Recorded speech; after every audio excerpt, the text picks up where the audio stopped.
So I feel very privileged that the first lecture for the Selihot. And let's understand what Selihot are. Selihot is a preparation for Yom Kippur. Alright? Yom Kippur is a very intense day. I compare it to a marathon. And exactly like a marathon, you cannot go there just, preparing yourself overnight.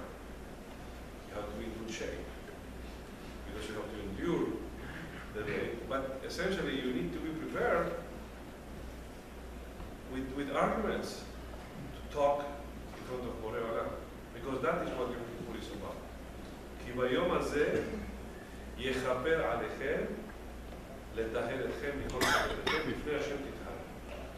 In that day, okay, we approach Borei Olam to be tehorim again, to be purified, to be forgiven. All right? And this pasuk is key. And I'm going to explain essentially the last three words, Lifnei Hashem Titharu, in two different ways. It doesn't mean that these two different ways, they oppose each other. I think they complement each other. All right? What does it mean, Lifnei, in Hebrew? Lifnei, you say Lifnei. What is Lifnei? What? Before. What else? In front.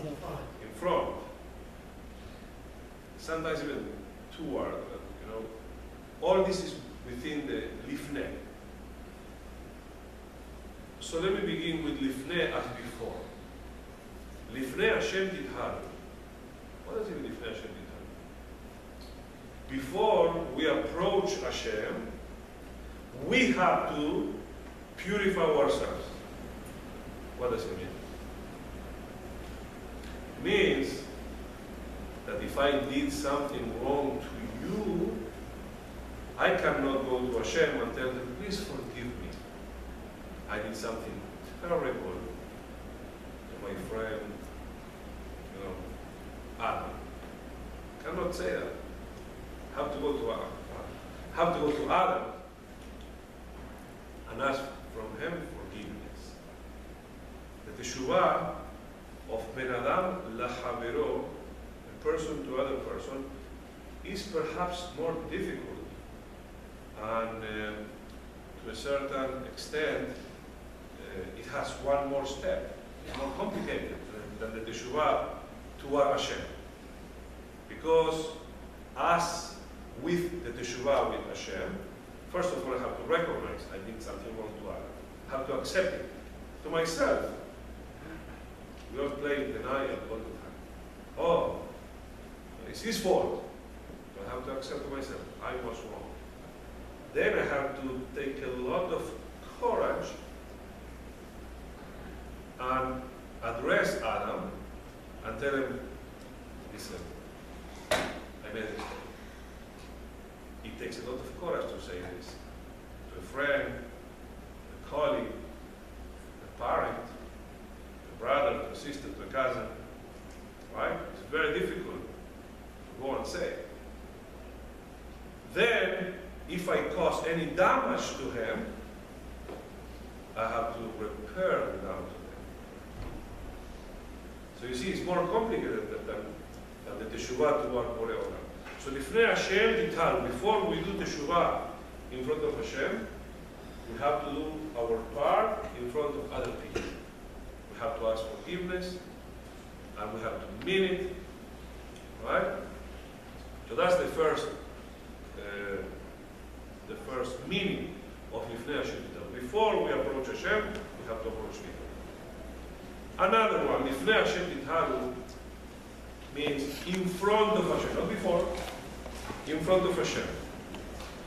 There are three basic steps of teshuvah.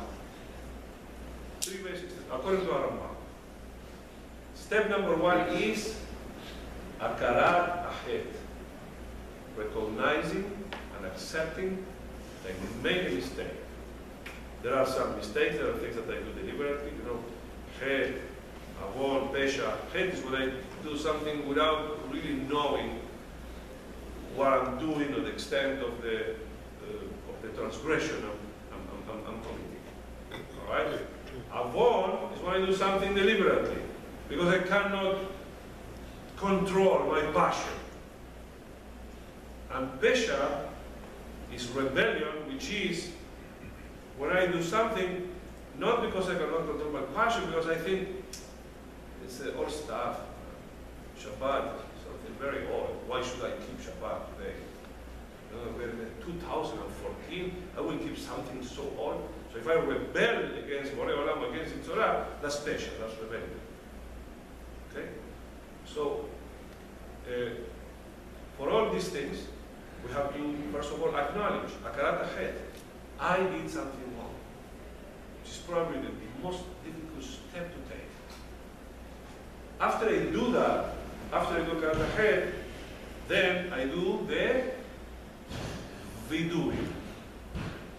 Vidui is the confession. And that is done in front of Borei Olam. We don't confess in front of a rabbi, we don't confess in front of other people, we confess directly in front of Borei Olam. How you say that in Hebrew? Lifnei Hashem B'Kahal. Our confession is in front of Him. Now imagine we're talking to Borei Olam and we tell Him what we have done wrong. Okay? Now, according to our Rambam, the vidui is the realization of the mitzvah of Teshuvah. It's very important. The akarat ahet, recognizing what I have done wrong, is a prerequisite. Because if I don't recognize, there is no vidui, there is no confession. Right? But the mitzvah of Teshuvah is the vidui. Then I have the third step, which is what? Azivat ahet, change. I have to change. I have to amend what I did and change my behavior. That is when I finish the process of Teshuvah. It begins with recognition.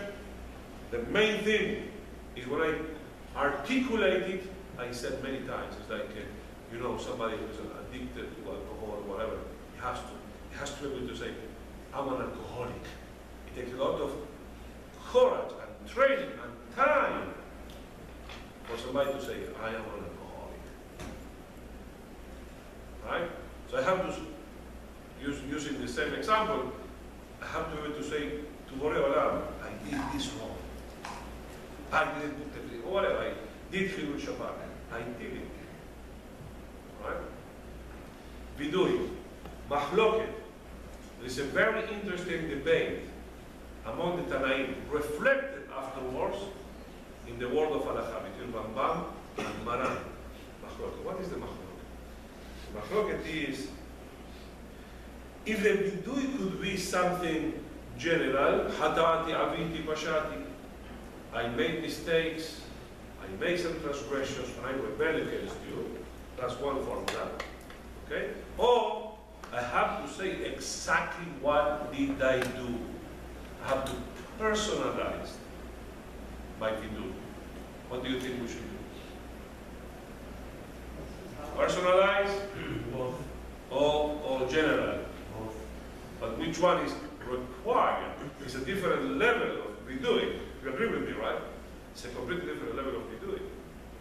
All right, so let me explain to you this machlok. This is one between Rabbi Yehuda and Baba. He said, no, you have to be specific.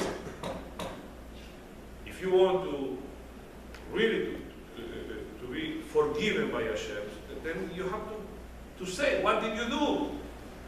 If you don't articulate that, you will not be forgiven, and you probably will not change. So you need to be specific. Okay? Rabbi Akiva said, yeah, I agree with you, but there's a small problem. If we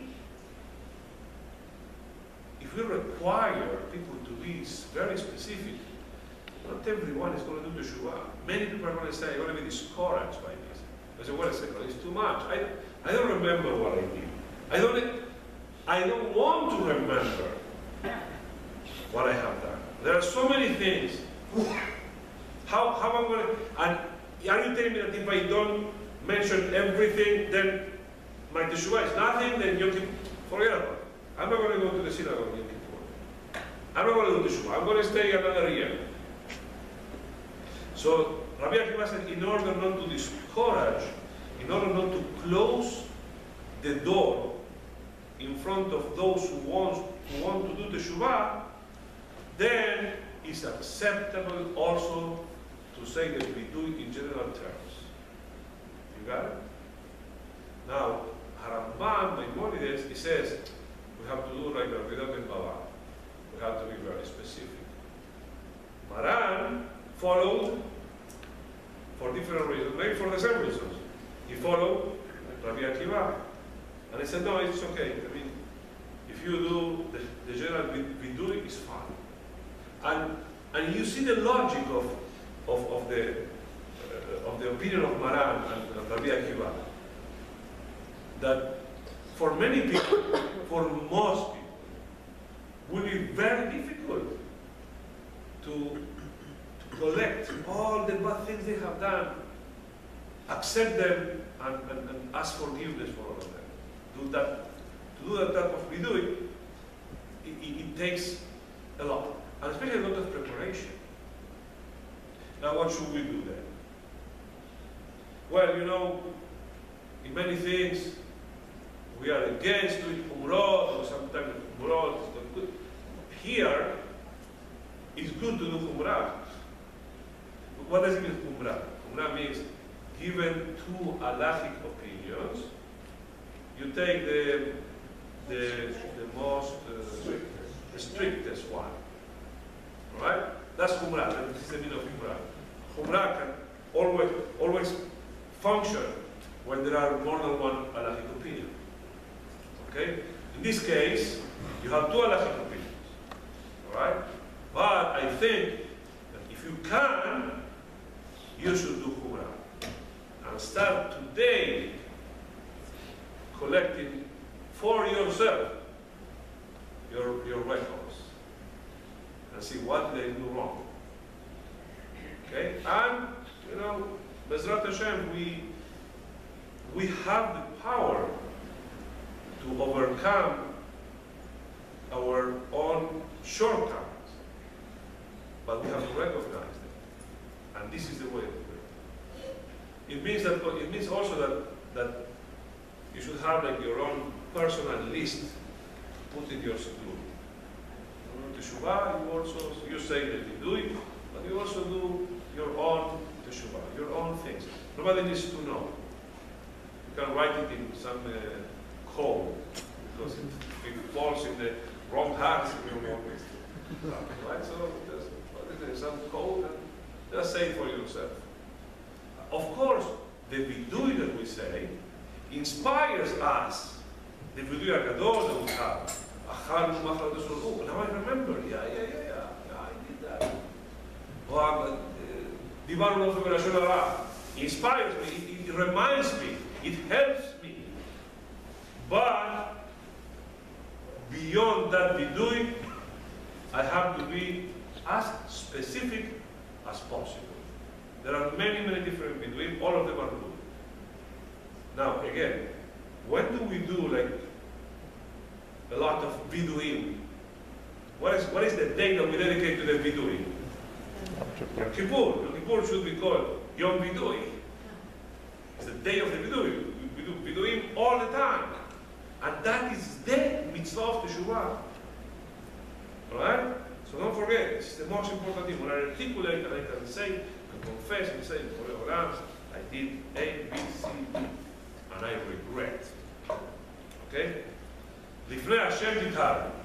That is done in front of Borei. Now, I think there is another thing, Lifnei Hashem titharu. That in order to leitaher, in order to be forgiven, in order to be pure for the next year, I have to get close to Hashem. Lifnei Hashem, I have to come close to Him. It's not before, it's not in front, it's close. Right? How do I get close to Borei?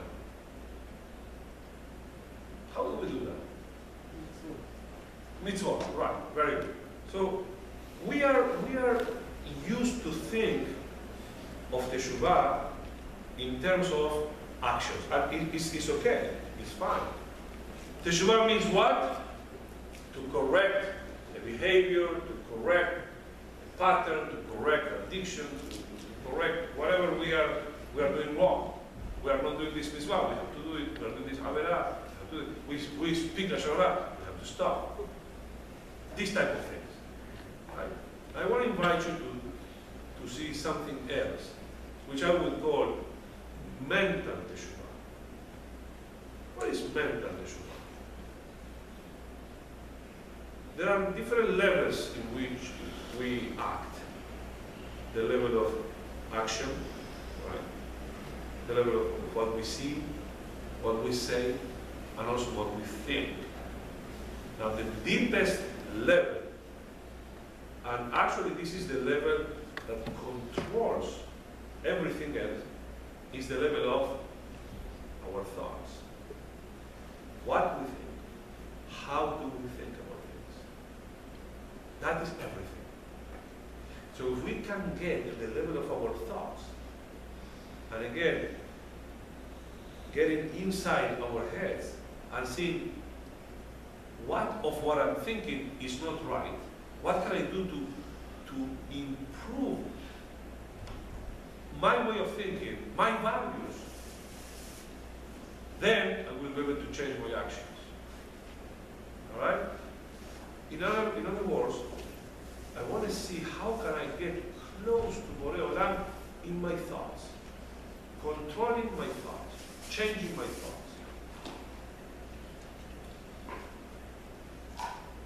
Imagine your heads, your minds,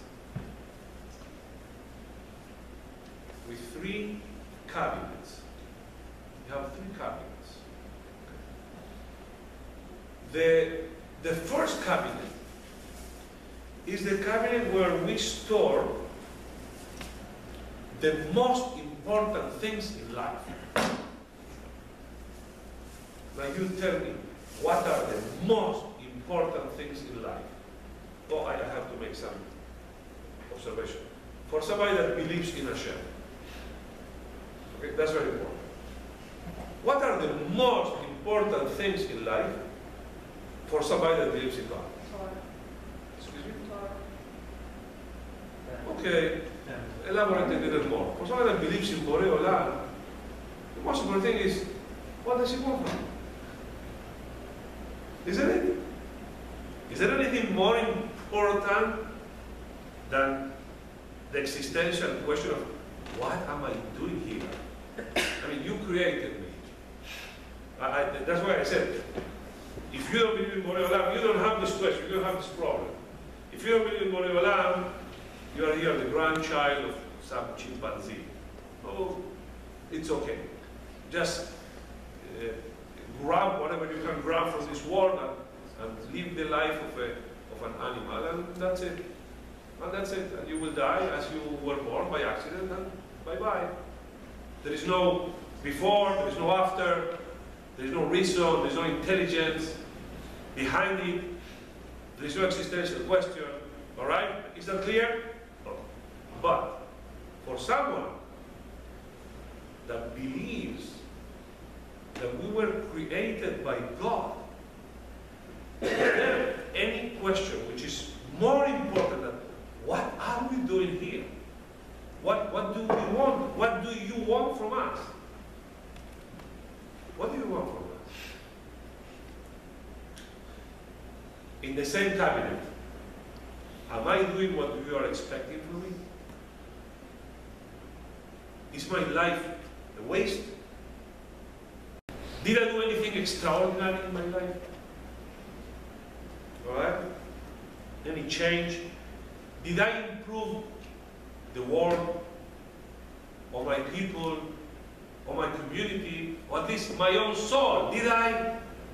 Am I doing something important that gives a reason for my existence? I'm just wasting my time. That's the most important thing. Do you agree with this? The most important thing of anything is what this was conceived for. Look at this. This has a clear purpose to write with this. Everything you look at, every little thing has a purpose, and this has a purpose. To support the book. This also has a purpose. And that is what we need to find. That's the most important thing if you believe in God. Next, the second cabinet. Important, not the most important, important things. What are important things? Well, my money is important because I need food, okay? My car is important. My job is important. My health is important. What else is important? Important. Family is important. Of course, it's important. Okay. So I put that in the second cabinet. Important things. And then you have the cabinet of the non-important things. For example, what is non-important? Non-important. What restaurant are we going to go tonight? You want to go out? They got rated restaurant. Or gossip. Did you see her? Did you see him? What was wearing? What was not wearing? Or the lives of Kim, who is Angelina, their lives. They are going out with this, they're going out with that. That is non-important things. What I'm going to wear tonight, it matches? Does it match my tie with my shoes? Is she matching her dress with her shoes or not? Or the purse? All these things are really non-important. You agree with me? They are really non-important. All right? Social, celebrities. Now, excuse me? Soccer players. That's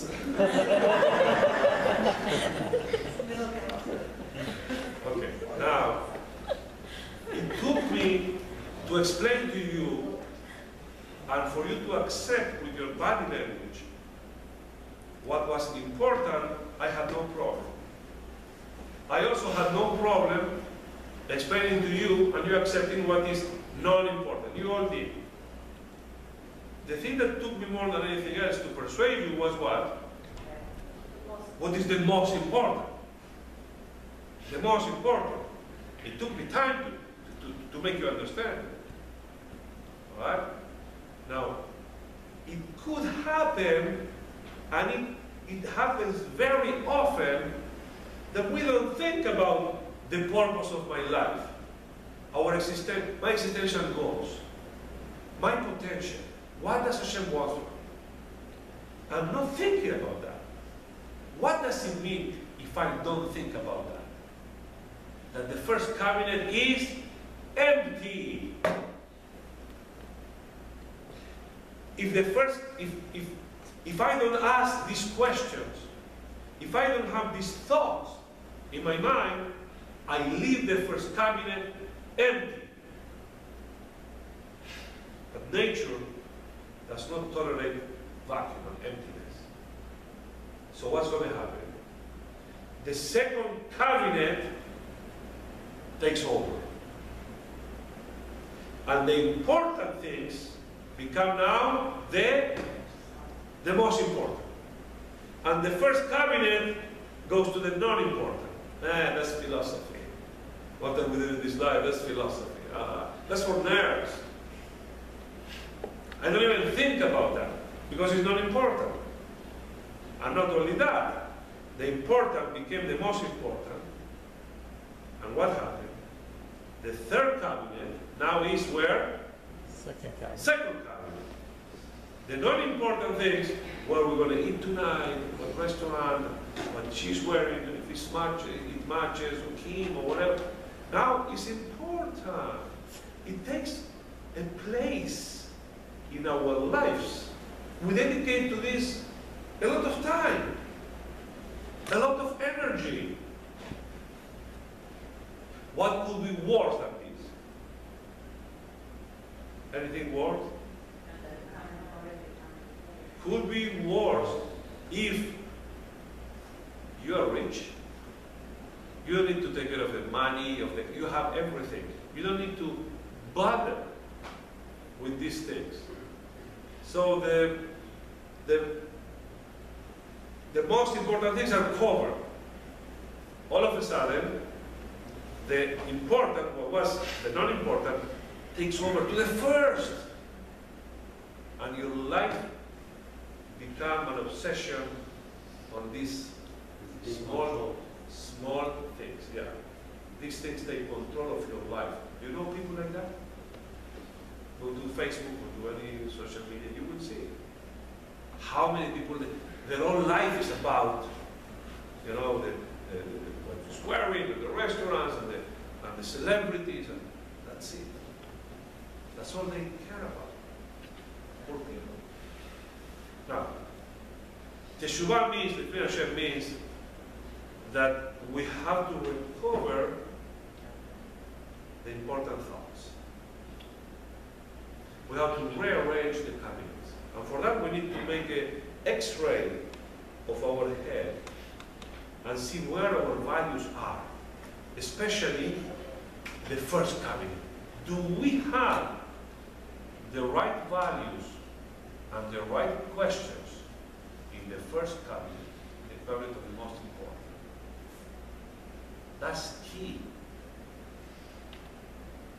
for Teshuvah. Because if we don't, we really need to have it. That's mental Teshuvah. All right? There is something else. What is really Teshuvah? The word Teshuvah, what's the root of Teshuvah? Return. Return. It's not repentance. Although repentance is the way we do Teshuvah. But the word Teshuvah means return. Okay? Now, it reminds me, by the way, of one Sephardic Rabbi, Rabbi, that he said that Teshuvah, he said in 1810, that the real Teshuvah means to return to Israel. That's what he said. It's political Teshuvah. And if you pay attention to the Barim Lamed, you will see that the context. Pay attention to what? The Barim? Yeah, the Barim Lamed. The context of Teshuvah, of the mitzvah of Teshuvah, is a context of coming back to Eretz Israel. Coming back to Israel. And he said, of course, because Eretz Israel is a place, it's like Hashem's house. It's where Hashem lives. What? No, he didn't talk about the Chet HaYamim. No, he talked about Zionism. But he developed this idea long, like, I don't know, 60 years before Herzl. And he said, Teshuvah, he and another rabbi, Rabbi Yehuda al-Kalai, both of them, they developed this. Rabbi Yehuda didn't write it. I mean, we don't have what he wrote. Rabbi Yehuda al-Kalai was a very prolific writer, and his books were everywhere. You can read his books, and you will see he talks about this, Teshuvah, like, Beshavta ad Hashem Elokecha, in the sense of come back to Eretz Israel. Right? Because that is where Hashem lives. The main statement to support this idea is the idea that Gemara says, Kol hagar bechutz la'aretz domeh lemishe'en lo Eloha. Okay? Whoever lives in the diaspora, in exile, is like it doesn't have a God. Why not? Because Hashem, I say this with a lot of Melchaot, Hashem lives, the Shekhinah is in Eretz Israel. So Rashul Hashem means that Rashul Eretz Israel. All right. Now, there is another way to rearrange our minds. All right?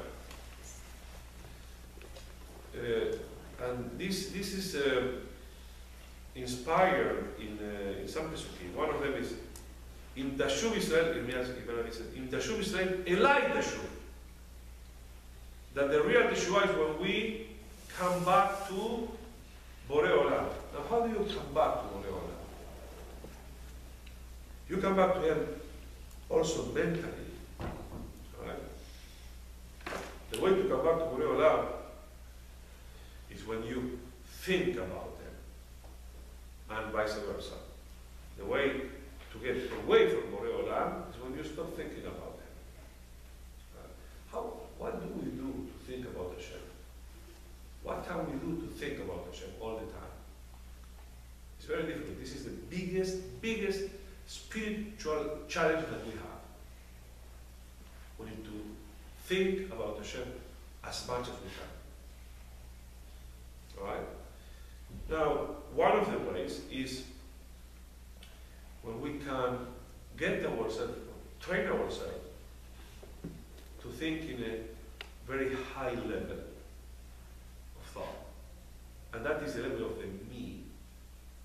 Thinking always of the who. Right? The me. This world has a lot of mass, has a lot of what? Objects. And you have objects and you have subjects. That's the man is the object. And the me is the subject. Right? Normally, we think of objects as objects, and we think of subjects as subjects. Clear? Normally, this is what happens. Sometimes, we don't do this. Many times, when we have a low way of thinking, we think of subjects as objects. Can you give me an example?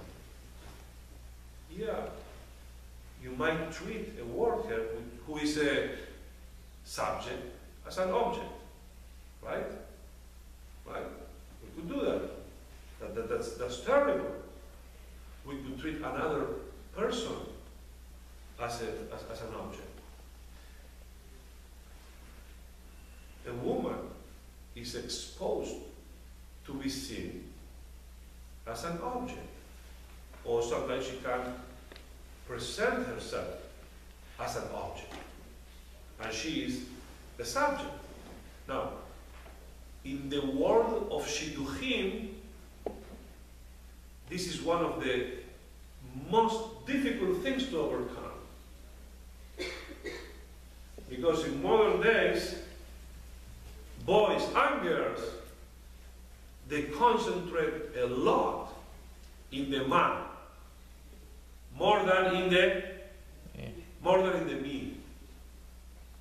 For many girls, it's very important how much money he has now. Money. He has a great job, social status. That belongs, that pertains to the man, to the me. That's the man. The me is who this guy is. His midot, his qualities.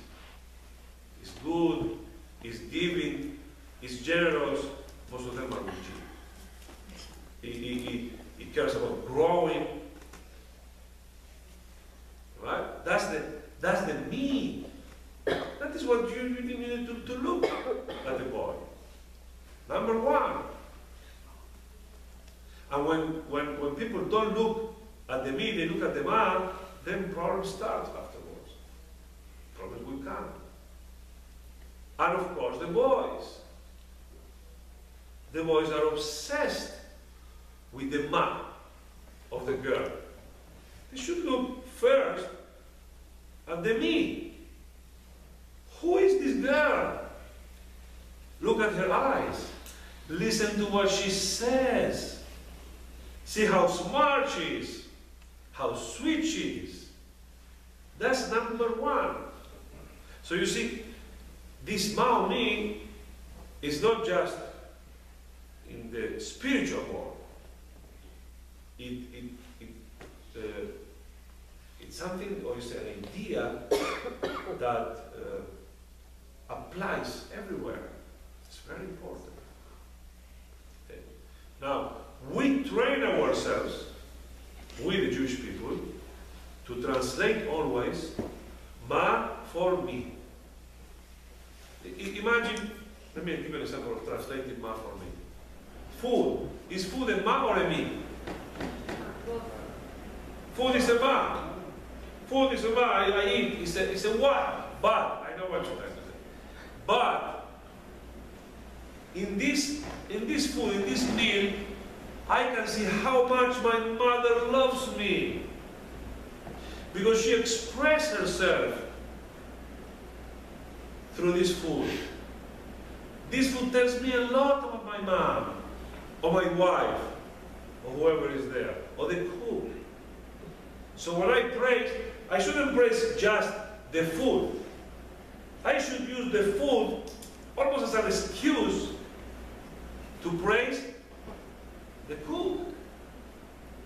If I take your watch or your shoes, if I'm an expert in this matter, I could tell not just about your watch, how much it's worth it, if it's a good mechanism or not, or Swiss or Japanese or whatever. I can tell things about you looking at your watch, or at your shoes, or at the color of your tie. Every what is a potential window to a who. Every what. You just need to train yourself to think in this way, which is an elevated way. Now, we, the Jewish people, we train ourselves to discover Borei Olam behind everything that we see. Yeshayahu Rabbi was the one that first said this. Se'u marom einechem ur'u mi bara. Lift your eyes and look not what, but who created all this. All this that you see, the sky, wonderful, the cosmos, the galaxies that you are seeing, it's all a reflection of the Creator. So through that, we see the Creator of the world. Who was the #1 expert in Maumi? Who was the #1?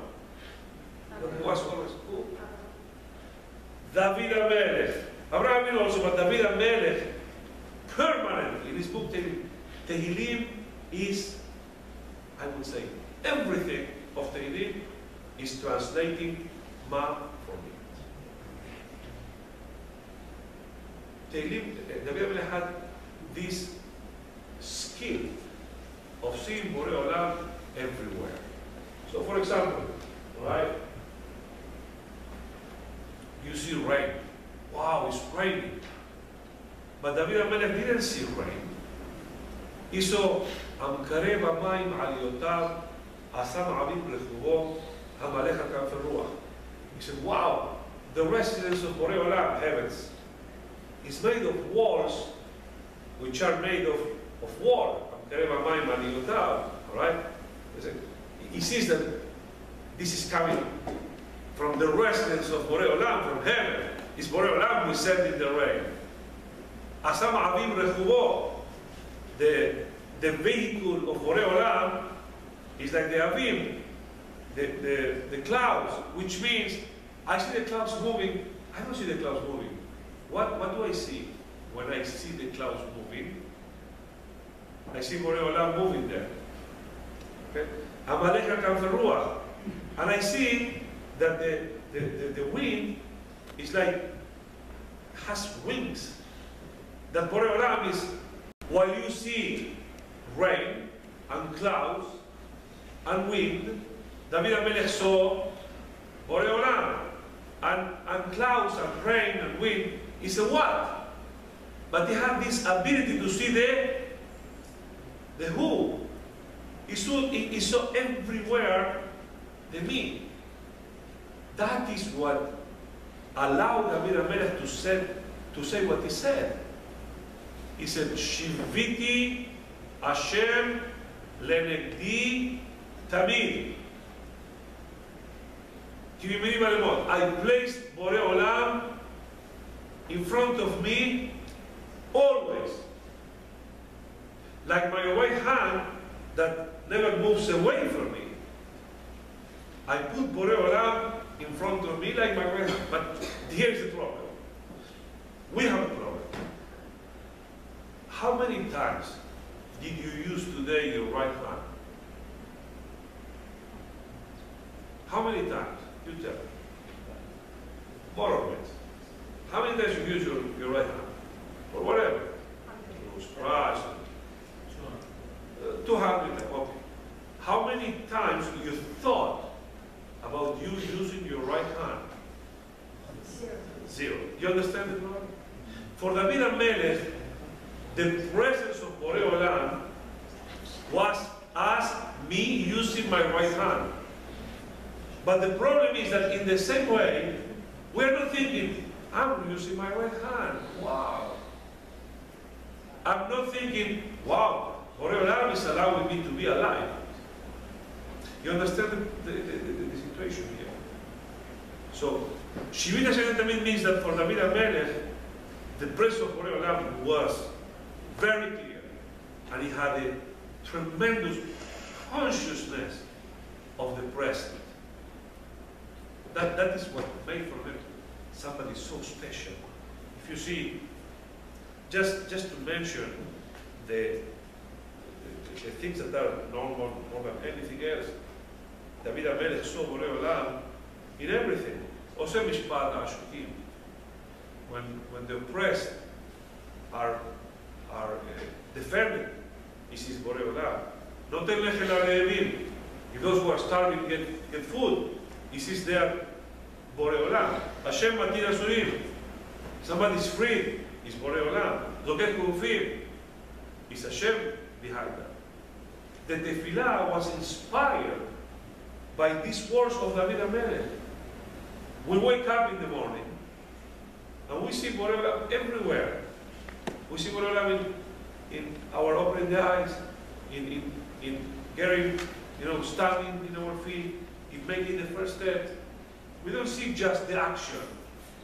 We don't see just the man. We see the me. Every berachah was my favorite. Baruch Ata Hashem Elokem Melech HaOlam HaMotzi Lechem Min Haaretz. What does it mean? I think this berachah is a lie. Why? What does it mean? HaMotzi Lechem Min Haaretz? What is HaMotzi Lechem Min Haaretz? Okay, if I have an apple, I say Baruch Ata Hashem Elokem Melech HaOlam Borei Feri Haaretz. All right, that's true. You, Borei Olam, you are the creator of this apple. I made from this ma and me, right? With the help of this berachah. And it's true. Borei Olam created this apple. I didn't do it. Hashem did this apple. But who made the bread? Did Hashem make the bread? Did he make the bread? So what we say? Hamotzi lechem min haaretz. Hamotzi flour, wheat min haaretz is fine. Not hamotzi lechem min haaretz. Who did the bread? I did the bread. I'm the baker. I did the bread. Me and him, the farmer, and you that drink the flour. We did the bread. But we still see, we don't say, we made the bread with Borei Olam's help. We go one step further, or deeper, and we say, Borei Olam made the bread with our help. Do you understand? So when he says, for example, Oseh mishpat ha'ashukim, that Hashem defends those who are oppressed, what does it mean? Maybe I do it, but if I do it for the tzivui, for the order of Borei Olam, it's Hashem that is doing it. I have to have the capacity to see that in nature, or even in human actions, when they are inspired by the Torah, then Hashem is doing it. It was last week that we read Mitzvah Teshuvah. Perashat Re'eh was last week, right? Yeah. So it says, in Perashat Re'eh, it says, Patoach tiftach את ידך לאחיך לאביונך. Translate for me, please. פתוח תפתח את ידך. What does it mean? You will, what? You have to open your hands to your brother, the poor. All right? Now, I open my hands and I give tzedakah to my brother, the poor. Who sustained the poor? You understand what I'm asking? Who sustained the poor? I sustain the poor?